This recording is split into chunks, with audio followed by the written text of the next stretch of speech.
Hi everybody, welcome to Kelinting Reads with me Dimas, where we talk about books in the horror genre or at least horror adjacent. Today I'm going to be reviewing a book that has been on my bookshelf since forever. This book has been declared by so many horror fans to be a classic in the vampire genre and has also been adapted to a TV movie in the late 70s that is also considered to be a horror classic. However, I have only managed to read the book only recently, and at the time of making this video, I have yet to watch the movie adaptation. I am talking about Salem'S Lot by the one and only Stephen King. Now, I have to admit, when it comes to reading Stephen King's books, I personally have to prepare myself for somewhat a long ride. A number of his popular novels are quite big.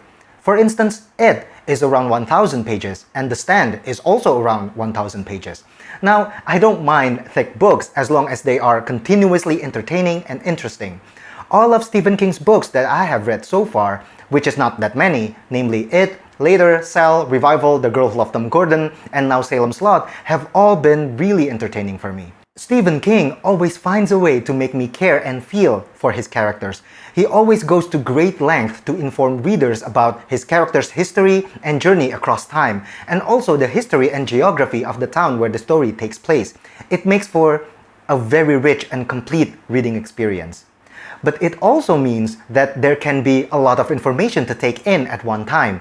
So that is why, in a weird way, I feel like I need to be in a certain frame of mind whenever I'm about to read a Stephen King's book. I'm hoping that my lame-ass brain can soak up all of the detailed information that he gives so I won't feel lost when the story takes off. Anyway, I'm getting ahead of myself. Here is my review for Salem's Lot.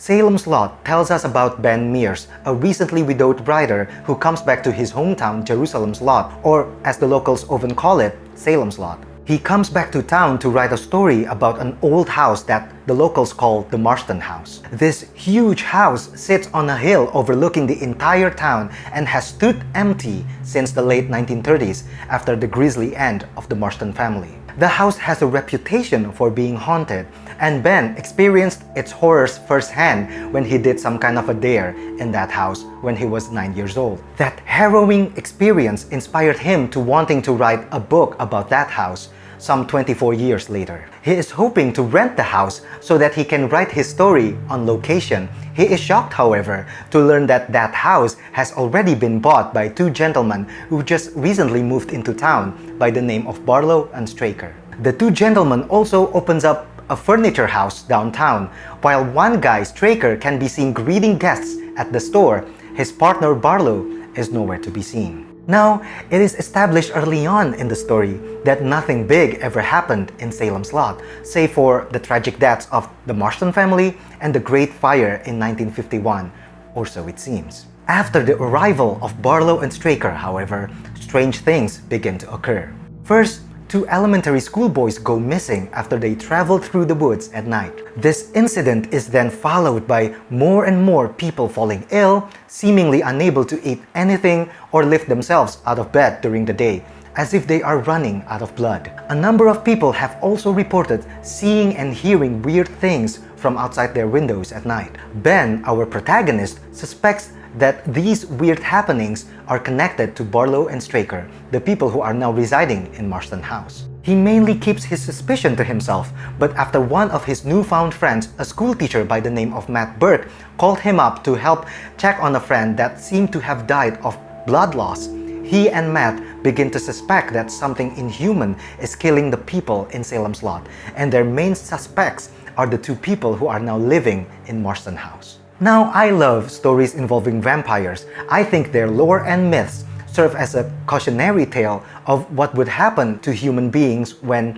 all they want is to use and leech off of other people. Sure, they might get the life that they think they want, but there's a perpetual loneliness, fear, and emptiness that follow. And it's always inspiring and exciting to see a group of people band together to expose the true nature of these predators and ban them for good. Now, my favorite vampire novel to this day is The Historian by Elizabeth Kostova. That book was also quite big, and tells a story that spans generation, but that book retains its creepy, almost gothic vibes throughout, which I really love. While I don't think Salem's Lot is as consistently creepy, like all of the other Stephen King's books that I've read, it is populated by sympathetic characters and interesting characters who I want to see survive.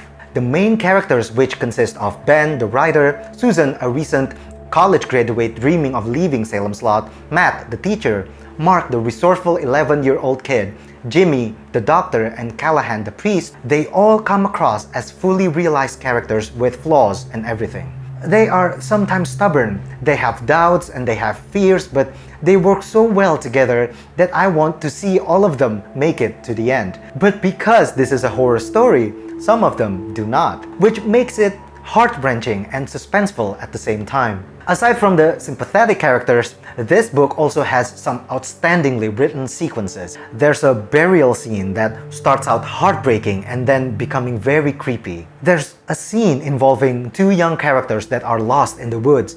And there's a whole scene with Matt, the teacher, where he realized that he might have invited something evil to his house. There is a great confrontation scene between the priest and the evil force, and there is also a really suspenseful scene of a character's escape from the Marston house. So yeah, I enjoyed Salem's Lot for its characters, its writing, and those outstanding sequences. I did, however, have some challenges at first during the first 100 pages of the book because there are a lot of information about the side characters and the town that I feel like it's being dumped on readers all at once, but without many interesting things happening. But I understand that this part serves as a setup which will be paid off during the third act of the book.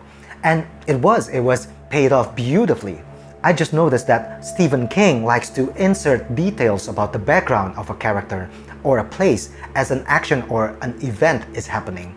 So I feel like sometimes that the momentum and the urgency and the flow is disrupted a little bit. But it doesn't diminish the skill and the craftsmanship that this man has. He truly is a tremendous writer with eyes for details and beautiful ways with words, and has, I think, tremendous empathy. So despite my early challenges at first, I ended up enjoying the book a lot. All in all, I give Salem's Lot by Stephen King a 4 out of 5 stars. It is filled with sympathetic characters, it is outstandingly written, and have a number of great scenes that are very memorable. So that is my review of Salem's Lot by Stephen King. I have a feeling that a lot of people have read it. If so, let me know what you think of it in the comment section down below.